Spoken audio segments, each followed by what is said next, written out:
Bueno, yo tengo un tema bastante amplio, así que voy a entrar directamente en materia y al final tendremos un ratito para conversar sobre esto y después seguimos en el café o en el almuerzo conversando porque son cosas que dan para mucho. ¿Qué significa ser liberal? Esta es una pregunta que no es nada de fácil porque los liberales son como estos pájaros de tipos muy distintos. Y a veces picotean entre los pájaros, pelean un poco. Yo soy liberal, tú no, yo soy más, etc. Yo soy puro, tú no eres puro, etc. Pero finalmente, si uno contempla toda esta diversidad de liberales, uno ve que hay ciertas cosas comunes que pueden conformar la base de un pensamiento liberal y después uno va eligiendo matices o profundiza en alguna cosa. Y eso es lo que yo he tratado de captar. Por lo tanto, tal vez nombre alguna vez algún punto de discrepancia, pero en general me oriento a cosas que la gran mayoría de los liberales podrían suscribir. Por eso que lo que voy a hacer es un intento de, llamo un decálogo liberal, es un poco pretencioso el título quizás, pero he logrado ver 10 cosas que pueden ser esta base común del pensamiento liberal. Y la primera cosa, que tal vez no es muy habitual subrayar en estos contextos, porque yo he visto varias presentaciones sobre esto, qué es el liberal, es lo que yo llamo la actitud socrática frente al conocimiento y a los valores, que son cosas bastante distintas. Pero en ambas hay una referencia a este gran filósofo, pensador griego, que vivió en la Atenas del siglo V y que ustedes saben murió después de ser condenado a muerte. Vamos a volver a eso. ¿Qué significa esto de una actitud socrática frente al conocimiento primero? Bueno, eso queda reflejado en quizás la frase más famosa que uno cree que dijo Sócrates: solo sé que nada sé, que no está en ninguna parte que yo haya visto de los escritos de Sócrates, pero que resume bien cosas que están dichas con un poco más de palabras. Eso pasa muchas veces con estos pensadores, que alguien les resume después genialmente lo que han dicho y aparece esto: solo sé que nada sé, que es la conclusión básica de Sócrates, de que el conocimiento es algo que se va ampliando, que es provisorio, que se basa en una actitud crítica, en no creer que ya llegué a la verdad, esto es así, la tierra es plana o lo que sea, sino que constantemente una forma de reflexionar abierta. No solamente abierta, sino que busca ser desmentido. Porque el progreso se basa en eso, en encontrar mejores aproximaciones a la verdad. En esta forma de aproximarse, la verdad con una B mayúscula no existe. Existen verdades provisionales, con las cuales nos vamos acercando a lo que llamamos la realidad.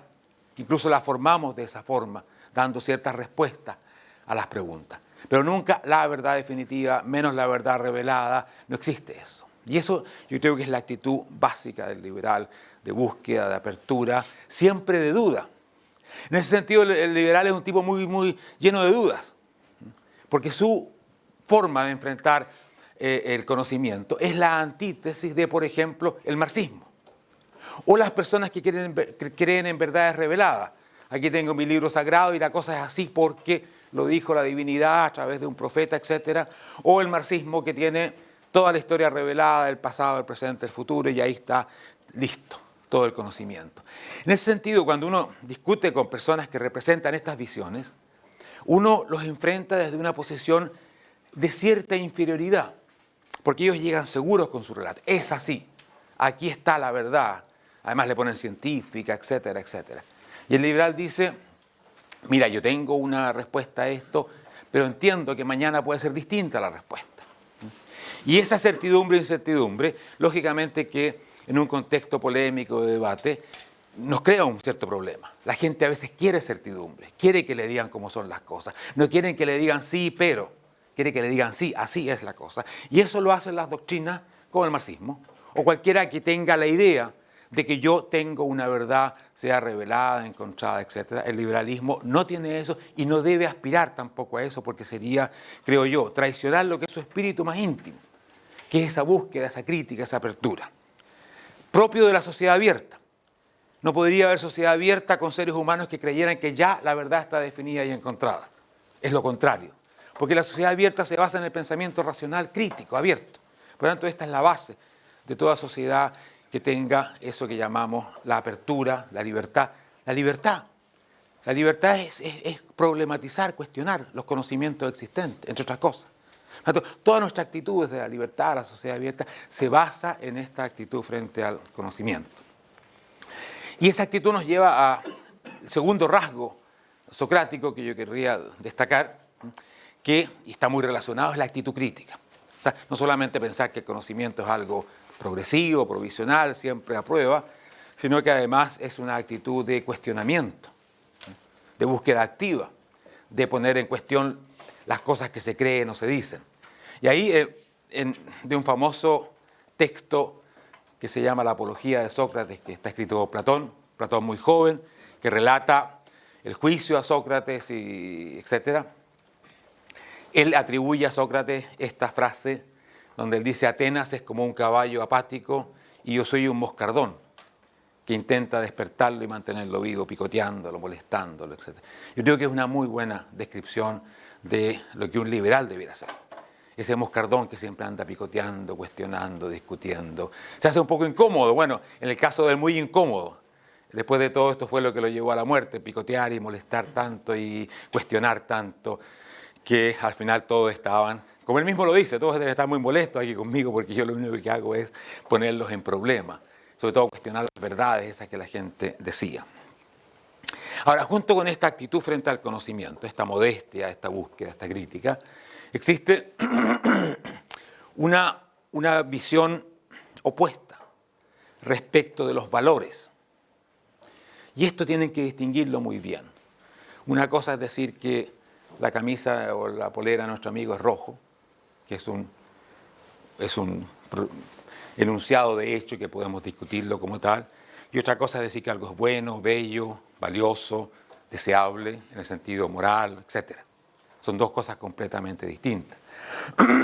Y Sócrates combina su visión siempre crítica y abierta respecto del conocimiento, los enunciados de hecho, con una posición extremadamente clara, cierta y dispuesta a ir hasta la muerte por ciertos valores.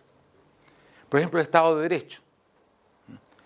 Él va a morir, esta es una representación como tantas otras de su supuesta muerte, ahí está le están acercando la cicuta, el veneno con que él va a morir. Sócrates es condenado a muerte el año 399 a.C.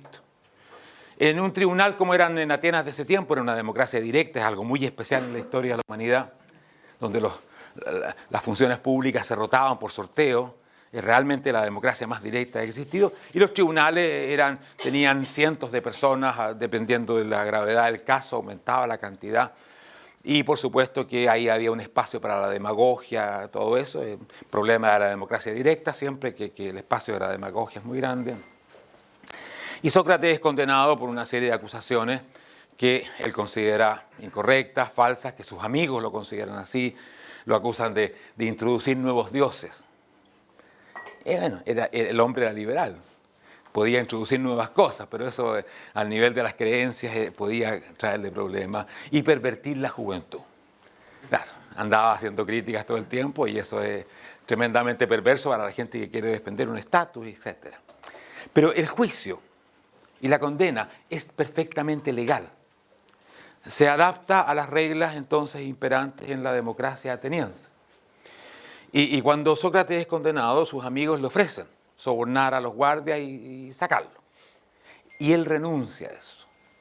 Renuncia a eso diciendo, claro, yo podría seguir viviendo, pero ¿qué valdría esa vida si se ha hecho o se ha ganado al precio de traicionar aquellos valores, en este caso la legalidad, el Estado de Derecho, que es el fundamento de toda sociedad liberal, abierta, que yo he defendido toda mi vida? Y él dice, no puedo aceptar eso.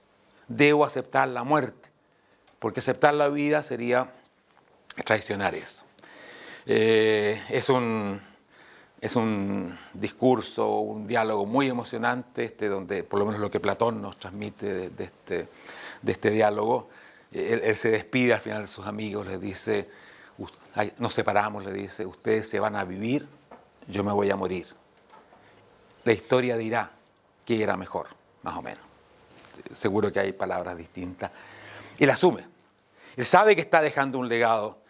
Y en caso de grandes figuras como Sócrates o muchos otros, o Cristo, una cierta muerte es la clave a veces de su proyección histórica universal.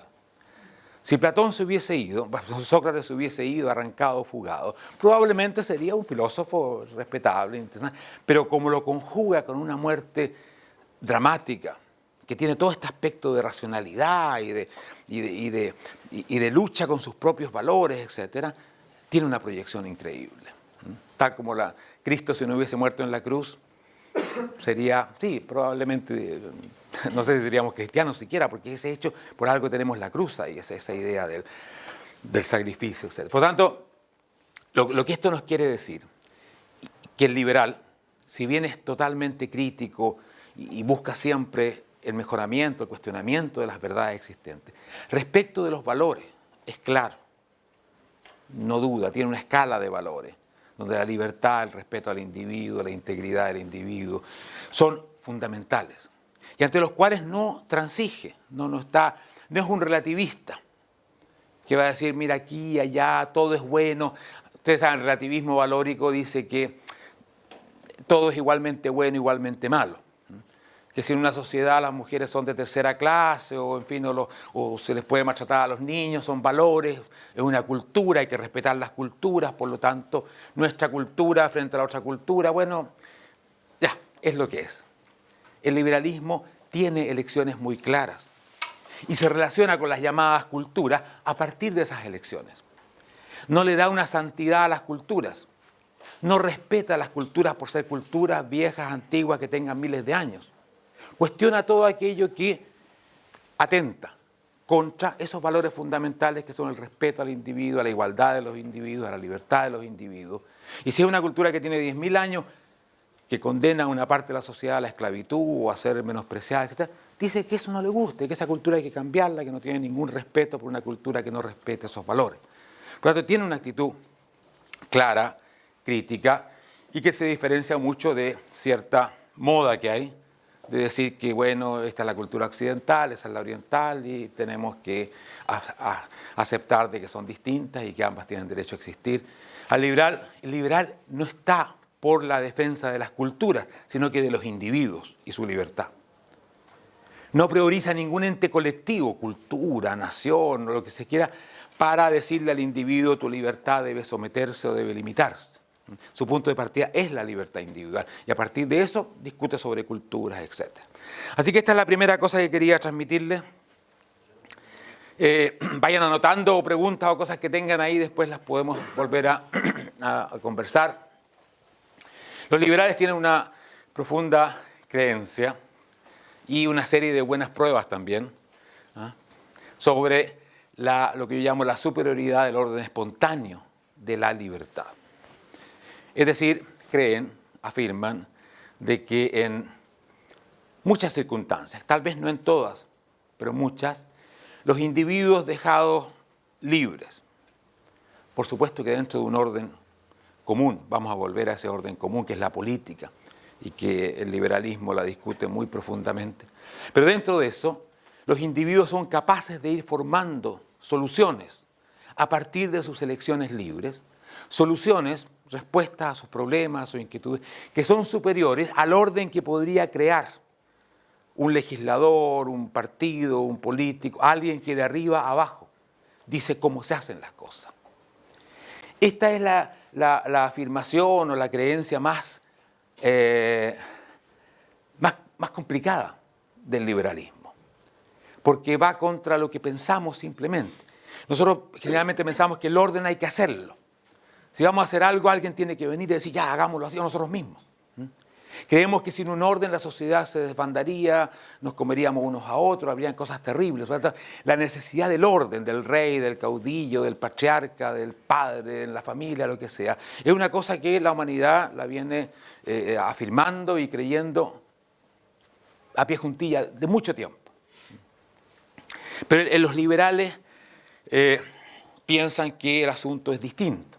Y por supuesto uno de los grandes líderes liberales o pensadores que propone esta idea es Adam Smith.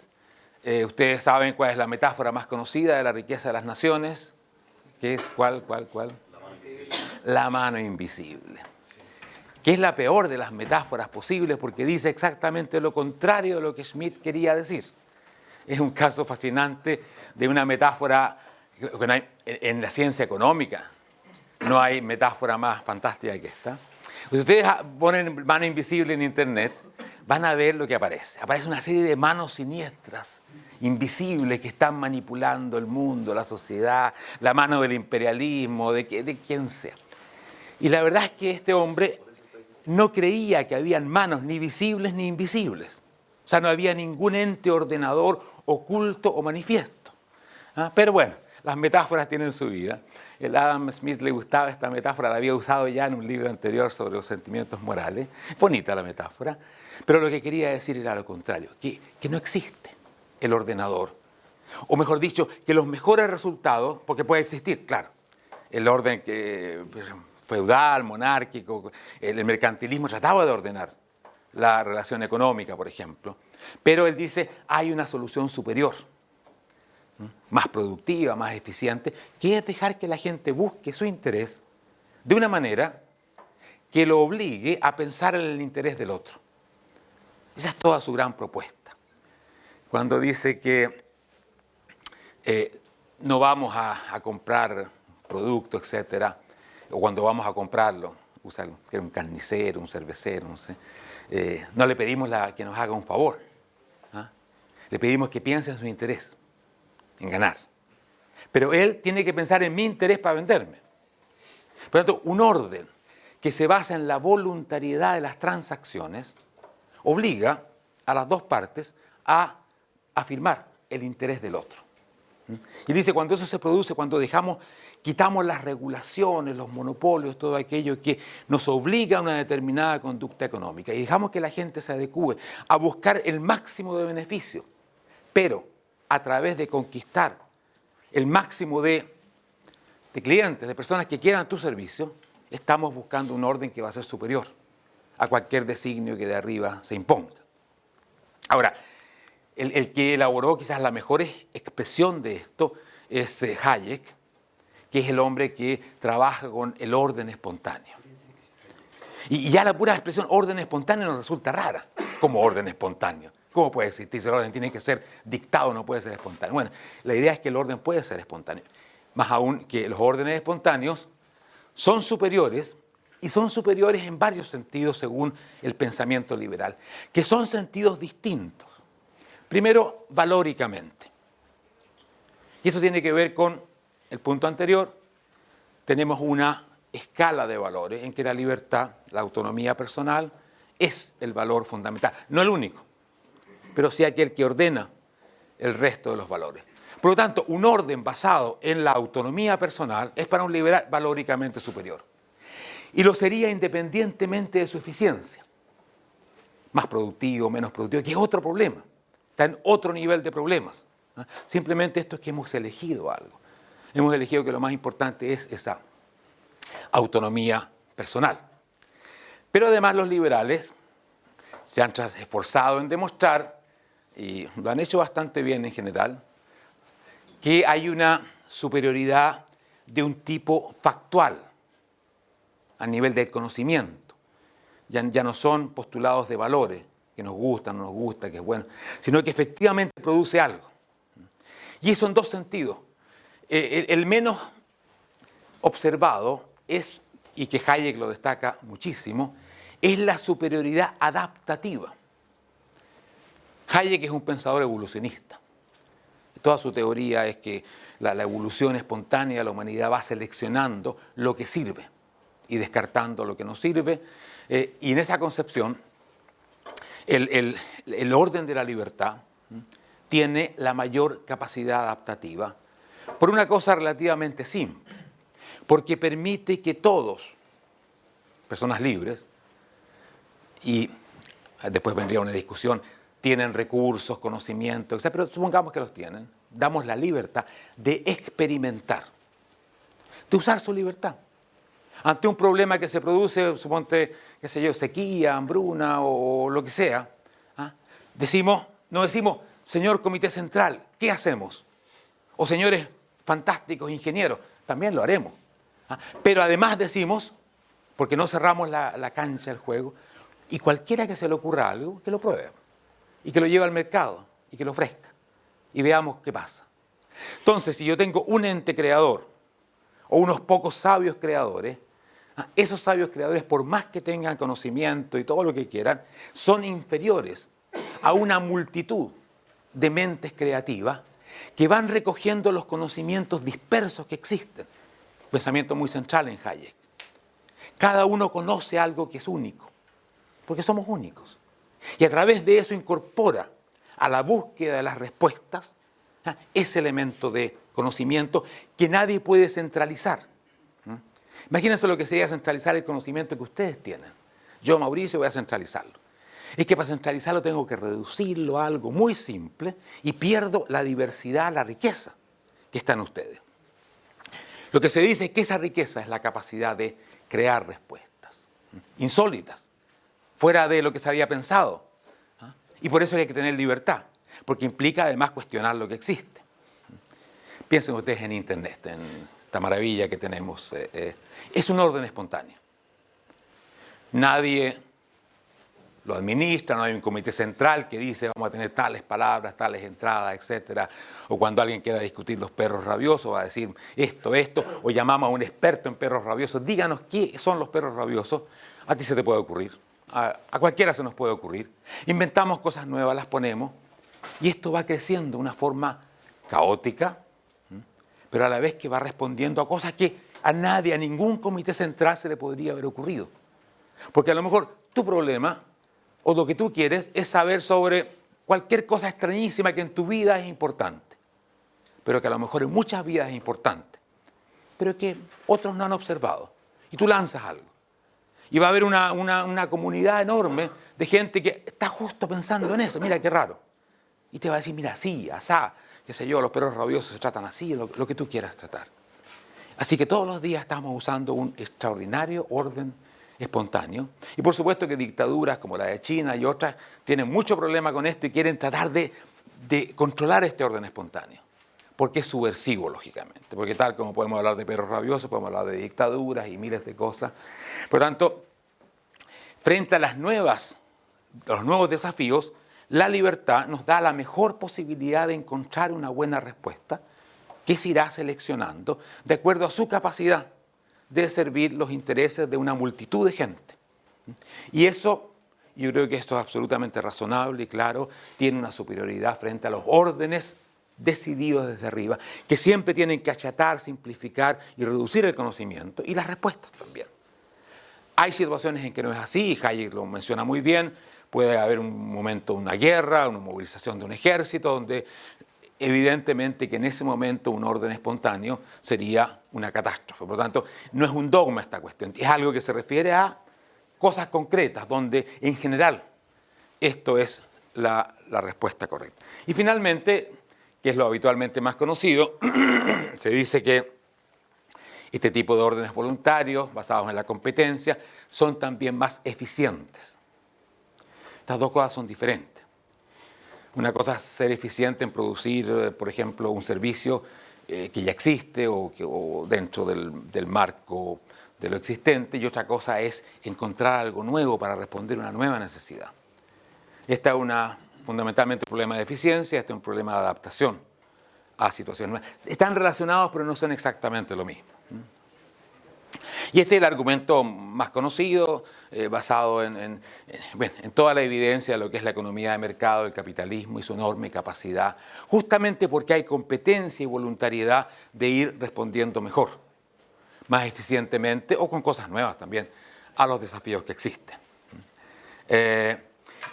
Esto también nos habla aquí de una cosa bastante importante. Este es un orden basado en una cuestión muy cruel, muy dura, que provoca la resistencia espontánea al capitalismo, a la economía de mercado.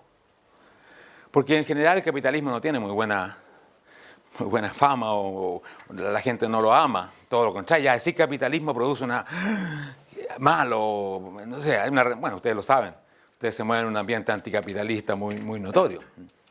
Y uno dice, ¿por qué un orden? O la economía de mercado, los mercados ya son también malos. ¿Por qué un tipo de organización económica basada en la libertad de las personas, la autonomía, y que ha creado un bienestar absolutamente impensable hace no mucho tiempo, tiene tan mala prensa, tan mala reputación? ¿Por qué la gente lo quiere tan poco cuando le ha dado tanto? Yo creo que para eso hay que entender este mecanismo donde nos damos una libertad, esa libertad que todos tienen, de innovar, de cambiar y por lo tanto de desplazar ideas, productos, servicios del mercado o simplemente de la sociedad. Dar libertad es decir que tu industria, tu conocimiento, mañana puede ser, este señor acá, te los puede destruir completamente porque encontró una respuesta mejor, un producto mejor, un chino allá no sé dónde nos va a cambiar la vida, a lo mejor hoy día un coreano está descubriendo el cobre sintético y nos va como el salitre, los alemanes algún día. Es decir, aquí hay un mecanismo que se basa en una amenaza constante. El capitalismo te hace progresar con el cuchillo acá, porque el que no lo hace, se lo comen los otros. Esta es la parte menos simpática, podríamos decir, de las otras cosas, porque libertad, autonomía, todo. Sí, pero si no la usas, te van a liquidar. Y esta dualidad tenemos que entenderla. El orden capitalista es extraordinariamente productivo, eficiente, adaptativo. Podemos encontrarle una superioridad moral porque nos gusta la autonomía de las personas, pero debemos entender que tiene una carga de agresividad, destructividad. Bueno, el concepto más famoso en este contexto es la famosa destrucción creativa de Schumpeter. El progreso a través de la destrucción, la lucha, donde hay perdedores, donde hay ganadores, que ganan, guárdala para después si eres tan amable. No hay grandes ganadores y también grandes perdedores que al final podrán tener otras oportunidades, pero esto hay que entenderlo bien porque tiene es un cuchillo de doble filo, que hay que saber manejarlo en los debates, en las discusiones y asumirlo. No pintar de rosa en la economía de mercado, ni el capitalismo, ni la libertad. Todo esto tiene un reverso. La libertad también tiene un reverso y es muy importante entenderlo. Bueno, Popper, otro gran pensador, dijo alguna vez que le preguntaron, ¿y si estas cosas no coincidieran? ¿Qué pasaría? ¿Cómo es? Entonces él dijo que esta coincidencia de estos tres elementos era una muy feliz coincidencia. En el sentido de que, qué bueno que esto y esto coincida con esto. Pero aún si no coincidiera, esto sería más importante. Pero qué bueno que coincidan además las cosas. Que ese orden de la autonomía, la libertad, además sea muy adaptativo y tenga esta tremenda fuerza para producir progreso. Vayan anotando preguntas y todo, voy a tratar de ir un poquito más rápido, cosa de dejarles más tiempo. Realismo antropológico, ¿qué quiere decir esto? Bueno, antropología, ustedes saben, es una visión sobre el hombre, el ser humano. Las distintas ideologías políticas, las religiones, todos tienen postulados básicos sobre qué es y qué no es el ser humano. Y de ahí derivan una serie de conclusiones muy importantes. Uno no lo observa de buenas a primeras, pero siempre hay detrás de cada gran ideología o religión una visión del hombre, o varias visiones del hombre pueden ser también. El liberalismo tiene un realismo antropológico porque dice una serie de cosas. Primero dice que no somos ni podemos llegar a ser ángeles. Es decir, no podemos convertirnos en hombres nuevos, en arios puros, en seres fantásticos, no. Acepta la limitación del ser humano y cuenta y trabaja a partir de su limitación y a través de la presencia de lo bueno, de lo malo, del egoísmo, del altruismo, siempre mezclado. Es un orden para este ser imperfecto, mezclado. Y no tiene ninguna pretensión ni proposición de llegar a transformarlo, como es la idea famosa del hombre nuevo, por ejemplo. Y ahí hay varios autores, nos menciona Rousseau, la idea del buen salvaje, que era un ser magnífico y después la civilización lo corrompió, o el iluminismo, una versión iluminista, la filosofía del siglo XVIII, que dice que puede llegar a ser un ser perfecto con el conocimiento, etc. El liberalismo no cree en esas cosas, en esas perfecciones, trabaja con lo que tenemos. Ahora, si dice que no somos ángeles, tampoco dice que somos demonios, que es otra posición antropológica. Por ejemplo, Calvino la representa muy bien. Si ustedes leen algo de Calvino sobre la naturaleza humana, es algo realmente terrible. Somos una porquería. Que solamente la gracia que nos cae por gracia nos puede salvar. Y por eso es que nadie puede llegar por sus obras a conquistar el cielo, porque el cielo te lo da la divinidad por pura gracia, porque somos tan perversos, pervertidos y deleznables que jamás podríamos aspirar a algo así, si es que no nos cae la gracia, etcétera, etcétera. El liberalismo tampoco cree eso. No afirma ni el blanco ni el negro. Por lo tanto, no construye sus ideas. Bueno, aquí Calvino, Hobbes o los grandes inquisidores, han habido tantísimos, que han dicho que es necesario un poder disciplinador, correctivo, para que este ser humano bestial, bruto, este demonio, pueda funcionar.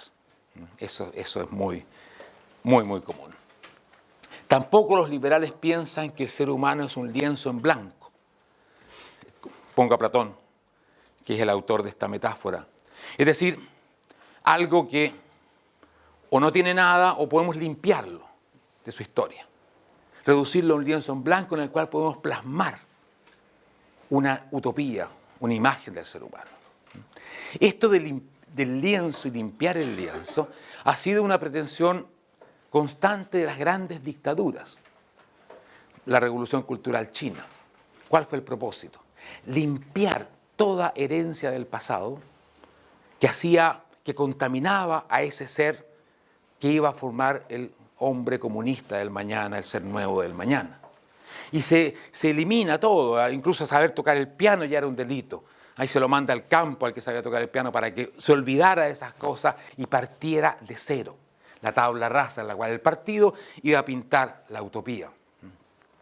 Y esto se repite constantemente. Esta idea de que podemos de alguna manera reducir al ser humano a un lienzo, un papelito en blanco en el cual, sacando todo aquello que trae, que lo contamina, puede ser también racialmente, eliminemos las sangres que contaminan en la utopía aria, saquemos toda esa cuestión y dejemos al ario puro la pureza, en la cual plasmamos el nuevo orden. El liberalismo encuentra que estas cosas son no solamente problemáticas, sino que peligrosas. O tampoco creemos, como Marx, de que el hombre es puro reflejo de las circunstancias, o fundamentalmente reflejo de las circunstancias.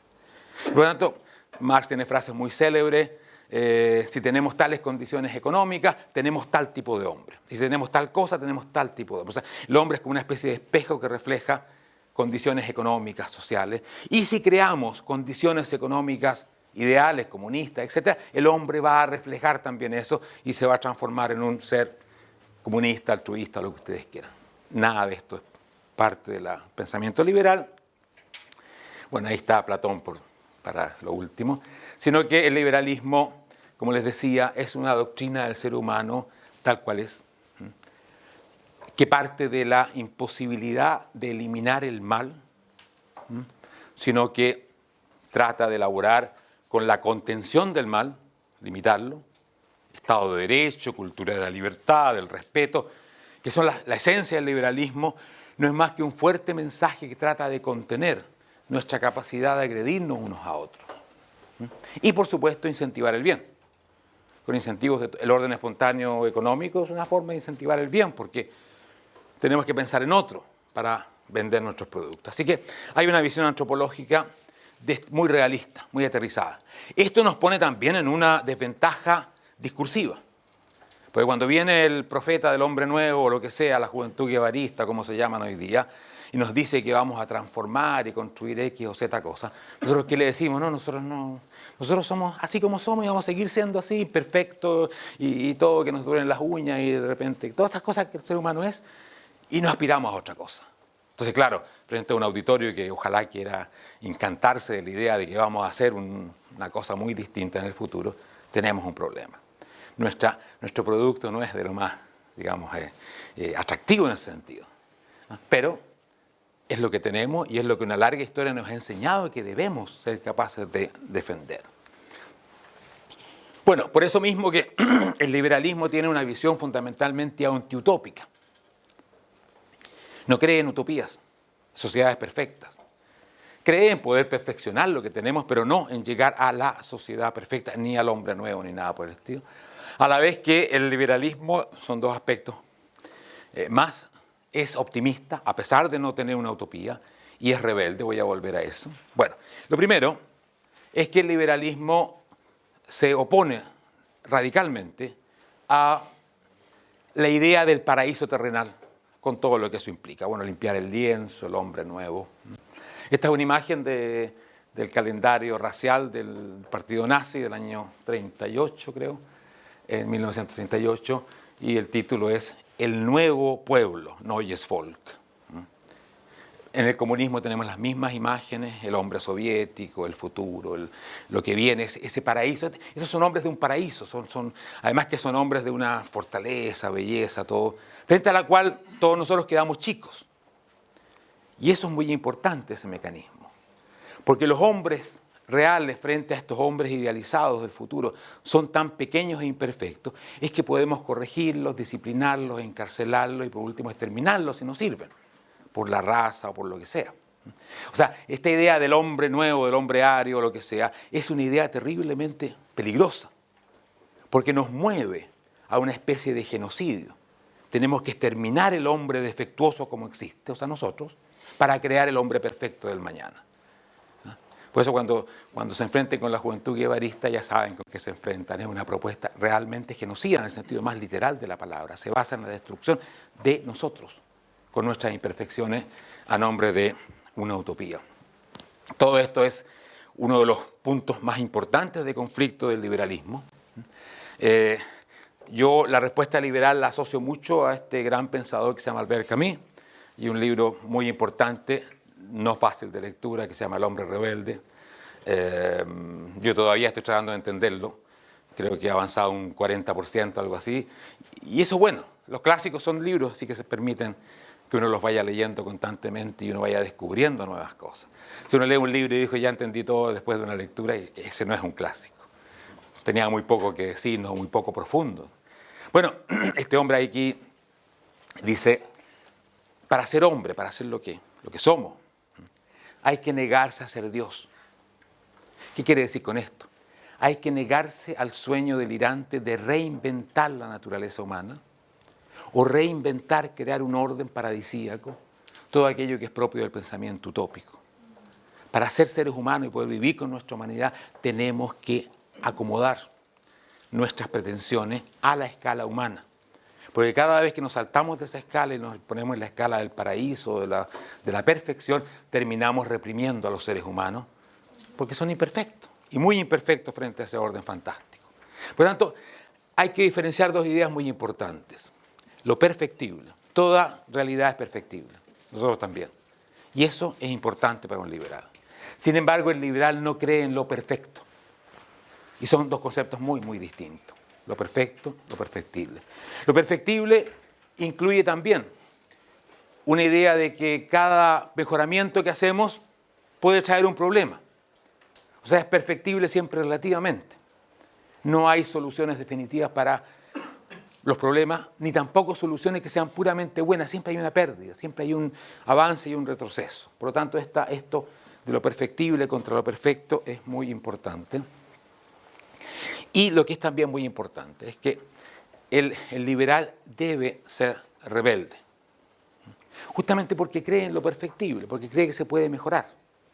El liberal no puede ser un conservador feliz con el mundo, porque en el mundo en que estamos y con nuestras premisas siempre hay cosas que mejorar. Y es allí donde hay que poner la pólvora, el esfuerzo. Que lo que está bien, bueno, lo defendemos, pero está bien. Pero ¿qué nos falta? ¿Qué podemos hacer un poco más, un poco mejor? Ir con la mirada crítica. Y en Chile esa mirada crítica podría tiene mucho donde mirar. ¿A cuántos niños les faltan las condiciones básicas para ejercer la libertad? Porque la libertad cuesta. La libertad de leer un libro complicado cuesta. Haberse formado para poder leer un libro. La libertad no es algo que te cae, ya somos libres, listo. Y frente a ese libro, mi libertad, ¿dónde queda? Todo eso El liberal tiene que buscar en nuestra realidad todo aquello que limita, cercena la libertad de las personas, sin que dependa de un acto voluntario, lógicamente, que si alguien, qué sé yo, no tiene un recurso ni libertad porque los ha desperdiciado, otra cosa, pero que a un niño le falte. Eso es inaceptable. Porque nosotros queremos la libertad para todos, me imagino, no solamente para mí. Mi libertad no es para defender mi cosa, sino que yo quiero que haya una sociedad de hombres libres y mujeres libres. Y tenemos mucho para ser, pero no revolucionarios. Esta es una diferencia básica. El liberal se interesa en lo que es corregible hoy día, aquí, ahora, en Chile. Ese pasito que podemos dar, que es importante. Y se revela frente a una realidad que nos limita demasiado. Pero no tiene un modelo listo como el revolucionario.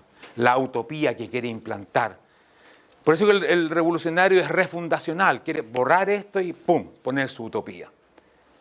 El liberal tiende a ser evolucionista, tratando de mejorar, de poner una pieza más, resolver un problema más, pero nunca pensando de que puede llegar a ese modelo perfecto.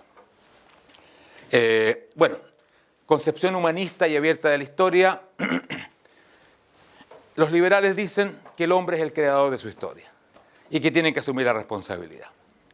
Parece bastante simple esto, pero no es nada de simple porque va contra lo que han sido las grandes propuestas religiosas y también ideológicas del Occidente y en general. Este es un libro muy importante que inaugura. Este es el discurso sobre la dignidad del hombre de Giovanni Pico della Mirandola, 1480. Es un momento clave de la Europa del renacentista, donde el ser humano está creciendo frente a la divinidad que se está empequeñeciendo. Y ese hombre que durante tanto tiempo creyó que la historia estaba escrita con mano divina y que por más que nos quisiéramos, la cosa está ya lista, porque hay una providencia. Si Dios lo sabe todo, lo planeó todo, aquí está, nosotros somos parte de esa historia. Tenemos un libre albedrío, pero dentro de una limitación fundamental. Nadie se le podía ocurrir que el hombre iba a poder cambiar el sentido esencial de la historia, o sea, reescribirle la pieza a Dios y terminar de otra manera que Dios no entendía ni sabía. No, imposible. Entonces el pensamiento tradicional religioso estaba excluido, tal como está en el marxismo o en otras doctrinas parecidas. La historia tiene un libreto escrito, está allí presente. Esto es lo que llamamos historicismo, usando un concepto de Karl Popper.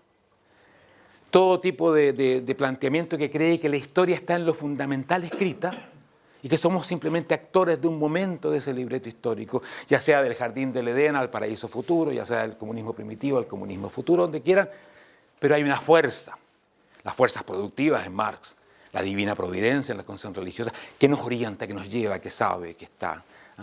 Los liberales se basan en una idea distinta, en que está en nosotros escribir el libreto de la historia, y es nuestra responsabilidad. Y este fue el libro que lo dice en el prólogo, sobre todo, con una claridad que hoy día nos puede parecer una obviedad, pero que en su momento fue una revolución extraordinaria. Ahí hay mírenlo, está en internet, es el prólogo a lo que llama oración, así se llamó este discurso famoso. Y ahí hay una especie de diálogo entre Dios y Adán, el momento de la creación. Y Dios le dice a Adán, todas las cosas las he creado con un sentido y un propósito y un lugar, menos a ti. A ti te he puesto en el centro de la creación para que tú seas lo que tú quieras ser, sin límites. Te podrás elevar a lo divino o podrás caer a lo infernal. Es tu cosa. Eso que nos suena así, es algo extraordinario lo que se está diciendo. Dios le entrega al hombre que escriba su historia y que la escriba como él vea, como él trate, como él logre hacerla. No le da un libreto listo, le da una especie de página en blanco, como los cabildos de hoy día con sus páginas en blanco, pero estas son cosas serias. Esta es una revolución de la cual el liberalismo indudablemente es un hijo, ¿no? Y que nos llama todo el tiempo a asumir la responsabilidad, a decir menos Dios quiere y decir más queramos, ¿no? A decir como termine esto de ti, de mí y de nosotros. Esto podría dar origen a una larga discusión con las concepciones religiosas, de la revelación o lo que ustedes quieran, pero indudablemente que es una base. Karl Popper lo expresa muy bien en La sociedad abierta de los enemigos y sus enemigos, y tiene una frase hacia el final de la obra que resume mucho, yo creo, la actitud liberal. Él dice: si bien la historia carece de fines, esta es una declaración absolutamente consecuente con esto. No hay un libreto escrito, no hay un fin, no hay alguien que nos puso el punto de llegada ni de partida. A pesar de eso, dice él, podemos imponerle un fin. La libertad, por ejemplo. Luchar por la libertad, por la dignidad del ser humano, etc. Y si bien la historia no tiene significado, lo que es una afirmación profundamente contraria a estas concepciones de la historia como algo con un significado metafísico o religioso, lo que sea, podemos dárselo. Ya está en nosotros. Transformar esto, que en sí no tiene un sentido, que en sí no tiene un fin, en algo que sí lo tiene. El orden político, gran tema liberal.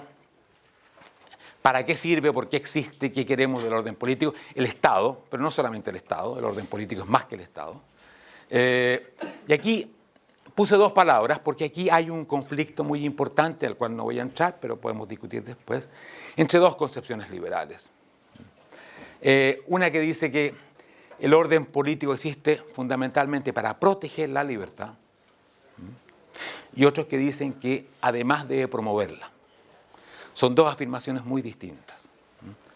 Porque proteger es tomar las cosas como están y proteger tu propiedad, tu libertad, o sea, meterse lo menos posible en tu vida. Si yo digo promover, pienso en la libertad de todos y digo, a lo mejor tenemos que compartir algo, de tu propiedad, por ejemplo, para que pase algo.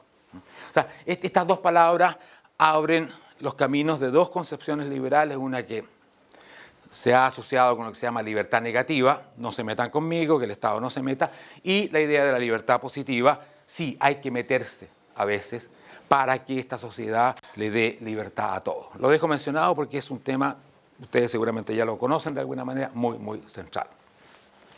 En todo caso, para el liberal, el orden político es una necesidad autoimpuesta, libremente elegida, para que el resto de la libertad, lo que quede fuera del orden político, que en sí mismo es coactivo, sea posible. O sea, los liberales parten, y este es John Locke, por supuesto, de su famoso segundo tratado sobre el gobierno civil, que dice la libertad natural, que es absoluta, haría que la convivencia no existiría, sería una guerra de todos contra todos, por lo tanto hay que asociarse, hay que entrar en sociedad, como dice John Locke.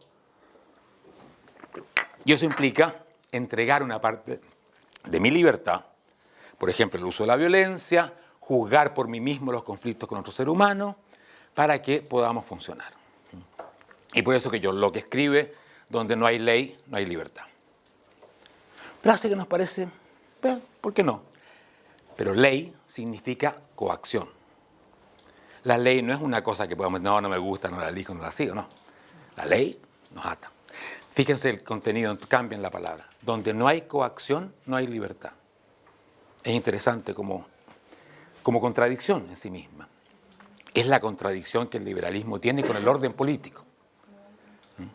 La necesidad de la coacción para que la libertad pueda existir. Y ese es un balance, por supuesto, delicado, no un simple tema, pero está en la base de la reflexión política liberal. A partir de ello, por supuesto que los liberales han insistido siempre en la necesidad de limitar, dividir, que este poder no nos coma. O sea, como tenemos que crearlo, y es coactivo y tiene la fuerza, el monopolio de la fuerza, hemos creado un leviatán que nos puede mañana matar. O sea, aquí tenemos este es el dilema liberal. Es necesario, pero es peligroso. Y tenemos que hacer algo. Y ahí aparecen las grandes figuras del liberalismo unos 100 años después de Locke, como Thomas Jefferson, o estos grandes americanos como Hamilton, Madison y Jay. Ese un texto muy importante que se llama Los papeles federalistas o los escritos federalistas, donde ellos en 1787 más o menos entran a discutir el tema del orden político. Y entran a discutir cómo limitar el Estado. Y van a inventar, junto con Jefferson, esta idea de los check and balances, cómo limitamos, cómo dividimos, cómo hacemos del Estado algo que al menos podamos tenerlo bajo control. Es una gran reflexión, Montesquieu también, pero ahí hay mucho que leer y aprender. No menos cuando hoy día estamos en una amenaza muy importante que no es solo del autoritarismo o es del autoritarismo, pero bajo el manto de la democracia. Piensen en el chavismo. O sea, hoy día uno ganando elecciones podría llegar a instaurar un orden absolutamente antilibertad. Como el chavismo, quitando libertades, arrasando a las minorías, etc. Y lo hace ganando elecciones. Chávez ganó indudablemente y con gran mayoría prácticamente todas las elecciones en que postuló. Por lo tanto, usa la legitimidad democrática. Esta es la voluntad de la mayoría. Ese es el asambleísmo, toda esta cosa que ha entrado muy fuerte en América Latina.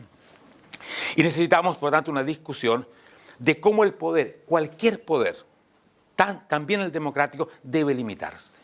La democracia debe ser limitada, porque todo poder, todo derecho a la coacción a través de la ley y el uso de la violencia debe ser limitado, aunque sea democrática, aunque tenga el 90% de los votos. No puede ser que esa mayoría diga el 10% lo esclavizo, lo expulso. No tiene derecho porque somos el 90%. Y esto es un dilema íncito de la democracia, porque la democracia no tiene fuerzas exteriores que la puedan regular o limitar, tiene que limitarse desde adentro, con una conciencia cívica del peligro de lo que los clásicos estos llamaban la tiranía de la mayoría, tienen una serie de nombres muy interesantes sobre, Jefferson usa el concepto, el autoritarismo electivo. Él dice, pero no era por esto lo que estábamos luchando, para que una mayoría se transforme en una especie de dictador sobre esa minoría. Discusión muy importante, séptimo, la sociedad civil es la clave de la libertad. Un escrito muy importante, Hayek, Individualismo falso, verdadero, donde él dice, si el individualismo es aislarse, liberarse de los vínculos humanos, no construir relaciones fuertes en la sociedad civil, terminamos siendo súbditos del Estado. O sea, en ese sentido la libertad existe para invertirla en relaciones donde perdemos la libertad. Otra paradoja del liberalismo. Cuando yo tengo hijos, pierdo una libertad. Evidente, asumo una responsabilidad. No puedo decir, oye, ya, chao, me voy. Soy libre. No, te fregaste. Comprometiste algo. Tus amigos, no puedes decirle hoy día sí, hoy día no, son tus amigos. Se basan en que tú entregas una parte de tu libertad y es muy importante. Si no la entregas, no tienes vínculos humanos fuertes. Y si no los tienes, un día vas a correr al Estado a pedirle, oiga, me puede ayudar, me puede atender, ahora que me falta una mano porque soy viejo, enfermo, lo que sea, deme una mano. Es decir, la atomización de la sociedad en individuos que se declaran tan libres que pueden romper con todo es la base del estatismo. Lo que es una paradoja interesante, muy desarrollada en los grandes estados del bienestar, donde te dan todas las facilidades para romper con cualquier cosa y no preocuparte de nada que tenga que ver con las relaciones interhumanas porque el Estado te lo va a solucionar y la gente termina muy dependiente, pero más que dependiente, eligiendo eso. Eso es lo más aterrador. Esta libertad que nos dice, yo no necesito cuidar a mis viejos cuando sean viejos porque qué fregatina que va a ser. Es súper tentadora. O mis niños tengo que andar eligiéndole de escuela, ¿no? Que lo elija otro, el Estado, qué sé yo. Y ya, todo eso que nos da evidentemente un ámbito de libertad, de poder hacerlo, o tengo que mantener esta pareja, o es súper fácil separarse, súper fácil, mejor, libre inmediatamente, sin más consecuencias, qué sé yo. Toda esa invitación es una invitación seductora, pero que tiene al final del camino nos lleva a algo muy distinto de lo que uno creía. Por lo tanto, el eslabón perdido a veces del liberalismo, aquello que yo creo que hay que afirmar mucho, es la comunidad, la sociedad civil. Por supuesto, un gran autor al respecto es Tocqueville, su estudio de la democracia en América, esto que lo asombró. Los americanos están siempre organizándose. No llaman al Estado para que les resuelva los problemas, lo resuelven ellos, creando asociaciones. O como dijo un famoso anarquista, organizados y seréis libres. Eso lo dijo Proudhon, en el sentido, yo creo que tocó una cosa muy importante. Por lo tanto, mercado-Estado muy importante, gran discusión política, pero ojo, sociedad civil tiene que estar central. Cuando la izquierda nos lleva, y a veces algunos liberales también, a que la cuestión es mercado o Estado, estamos haciéndole un favor tremendo al estatismo. Porque la gente no quiere vivir en sociedades de mercado. Está claro eso. Porque lo fundamental en la vida, en la sociedad, son relaciones que no están ni en la esfera del mercado ni del Estado. La esfera del mercado es la esfera del intercambio igual. Te doy uno, me das uno. Compro, vendo, entrego un valor que yo creo equivale a este valor. El Estado es la esfera de la coacción. Se hace esto, en fin, las leyes. Pero la esfera más importante nuestra es la esfera del amor, del altruismo, de relaciones que no podemos ni comprar ni vender. Pues, bueno, se anda comprando el amor, eso se llama de otra manera. Si ustedes pagan por tener amigos, no van a tener amigos. Después de todo, lo esencial en la vida de la persona, aquello que realmente te puede dar una felicidad y engrandecerte como ser humano, está fuera de esto. Y debemos expandir esta esfera lo más posible. Porque es una esfera que crea una civilidad también que es importante. No, esto significa no excluir nada en buenas cuentas. Tenerlo todo porque cumplen distintas... El mercado es súper importante porque nuestras relaciones fundamentales de intercambio son con desconocidos, con los cuales no podemos tener estos vínculos cercanos que son propios del amor, el altruismo. Esto es una cosa fundamental en Adam Smith, su famoso tratado, que la simpatía, como él dice, se comienza a debilitar cuando te vas más lejos, y al final entra la relación esa, te pago, compro, vendo uno por uno. Ese tipo de intercambio, magnífico, porque nos permite el gran intercambio con los desconocidos. Pero no hay que olvidar que en la esencia tiene que estar este elemento, ese elemento donde no es mercado ni es... Bueno, voy a pasar rápido en esto. Concepción integral, pero no idílica de la libertad. La libertad nació fragmentada, pero debemos defenderla en su conjunto. Quien estudia la historia de la libertad ve que va apareciendo a pedacitos. Un poco de libertad civil, un poco de libertad económica, aquí y allá. Y muy tardíamente llega la libertad política, es lo último que llega. En Europa toma como 800 años de avances de la libertad para finalmente llegar a la democracia, igualdad, política, etc. Pero ya está allí. Y hoy día no sería aceptable que, bueno, nos limitamos con la libertad económica, nos olvidamos del resto. O hagamos esto, pero sacrificamos esta otra libertad. Esa concepción hoy día es éticamente inaceptable, lamentablemente ha existido, con muchas dictaduras latinoamericanas que hacen políticas liberales. Dicen, bueno, ya, no nos preocupemos tanto de los derechos humanos porque después de todo eran comunistas y hay que hacer esto, pero qué bueno todo esto, entonces ya cerramos un ojo, abrimos el otro. Esa cosa es fatal para el liberalismo y nos ha creado unos problemas terribles, morales, de legitimación, porque nos asocian con cosas que nunca debieran asociarnos, dictaduras, maltratos, abusos, etc. Y nos podrían llevar a defender la dictadura en China, hoy día. Pero se ha creado un montón de libertad económica, y ¿para qué hablar del progreso económico que crean? Pero un liberal que dijera, entonces no importa que sea dictadura, sería horrible. Nosotros, por supuesto que le criticamos, aunque haga políticas liberales, pero claro que decimos, qué bueno que hace políticas liberales en lo económico, sin duda, porque si no sería muchísimo peor. Pero si por eso nos callamos del resto, estamos, creo yo, haciéndole un favor muy flaco. Quien ha destacado mucho eso, esta integralidad de la libertad, es Mario Vargas Llosa, a la vez que él subraya mucho, y también este es un joven, Popper, que la libertad, por ser subversiva, lo hablábamos un poco antes, es exigente, riesgosa, cuesta, cansa, y en ciertas circunstancias el ser humano está dispuesto a renunciar a ella para adquirir otros valores, como la seguridad, como la comida, muchas cosas. Por tanto, no hay que idealizar la libertad, no es una utopía, no es una quimera, no es una linda flor que no tiene problema, no, la libertad es súper complicada y pesa. Después de todo el relato bíblico, el pueblo de Israel sacrifica su libertad en el cautiverio egipcio porque tiene hambre, y va y se entrega en esclavitud. Sí, y uno dice, ¿y tenían hambre? ¿Y se iban a morir libres de hambre? No. Probablemente muchos dirían, en este momento hay que sacrificar la libertad. Y hay que entender todas esas cosas, porque es parte de lo que tenemos que considerar. Y esto lleva a una gran reflexión histórica de Popper, en su famoso libro La sociedad advierte a sus enemigos. ¿Por qué viene el totalitarismo? ¿Por qué la reacción tribal, masiva, brutal del siglo XX?